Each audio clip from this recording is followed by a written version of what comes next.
ময়মনসিংহের গৌরীপুর উপজেলায় ডোহকলা ইউনিয়নে বকুল মিয়া নামে এক কৃষককে সর্বশান্ত করে 4টি গরু গত শনিবার রাতে চুরে নিয়ে গেছে।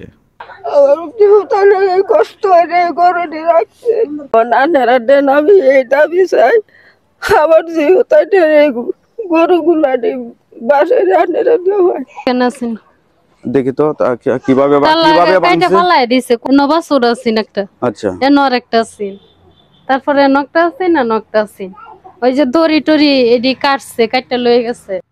একটু হাতে প্রশাসনের কাছে আমাদের দাবি যে তারা গরুগুলা উদ্ধার করে আমাদেরকে সহযোগিতা করে। আপনাদের কয়টা গরু চুরি হয়েছে?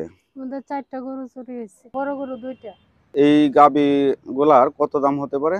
গাবি গুলা 2টা গাবিন আছে, 2টা গাই 3 লাখ টাকা দাম হবে। মানে শাহিওয়াল জাতের গরু। জি। আর বাছুর দুইটা কেমন দাম হবে? বাছুর 2টা 1 লাখ করে 2 লাখ টাকা দাম হবে। তাহলে মোট 5 লাখ টাকার গরু হবে। জি। তো এই গরুগুলা কিভাবে চুরি হলো? এটা কোনো কিছু টের পান নাই? আপনাদের বাড়ির ভিতর থেকে এই গরুগুলা কিভাবে নিয়ে গেল? না না, এটা আমরা কোনো কিছু টের পাই নাই। 3টা বাজে দেখছি। আবার চুরিটা যখন হয়েছে তখন মনে হয় 3:30 কিংবা 4:30টার আগে এরকম হয়েছে। এদিক দিয়ে নিয়ে গেছে। এদিক দিয়ে কি বেড়া ছিল এখানে? জি, এটা কাটছে, কাটটা তারপর নিয়ে গেছে। এদিক দিয়ে নিচে ওই যে এই যে দোকানদারে নজায় উঠাইছে। তো দর্শক, ধারণা করা হচ্ছে গরুগুলা যে এখানে গাড়ি পার্কিং করে গাড়িতে উঠে গরু নেওয়া হচ্ছে। তো আপনারা এখান যে গাড়ি দিয়ে নিয়ে গেছে, এটার কোনো আলামত লক্ষণ পাওয়া গেছে? হ্যাঁ হ্যাঁ, গাড়ির চাকার দাগ আছে ওইখানে?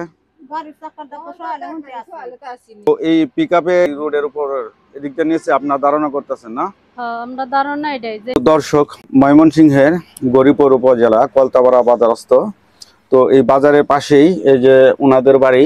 তো গতকালকে রাত্রে ওনাদের 4টা গরু চুরি হয়েছে। এই গরুগুলার আনুমানিক দাম হবে প্রায় 5 লাখ টাকা। এই যে কৃষক পরিবার, তাদের মোটর নিয়ে যাচ্ছে, গরু নিয়ে যাচ্ছে, এরকম চুরির ঘটনা অহরহ প্রতিদিনই হচ্ছে। তো এই কৃষকরা একেবারে সর্বশান্ত। এখন যে শান্তিতে ঘুমাবে এরকম পরিস্থিতি কৃষকের কিন্তু নেই। কৃষকেরা বহু কষ্ট করে এই গরু লালন পালন করে তাদের সংসার চলছিল। এই কৃষকেরা এখন একেবারে সর্বশান্ত। এখন এই পরিবারের একটাই দাবি, ওনাদের গরুগুলা উদ্ধারের প্রয়োজনীয় ব্যবস্থা করে, আর এই যে তাদেরকে কোনোভাবে যেন আর্থিক সহযোগিতা সরকারের পক্ষ থেকে করা হয়। আমার এইটাই দাবি।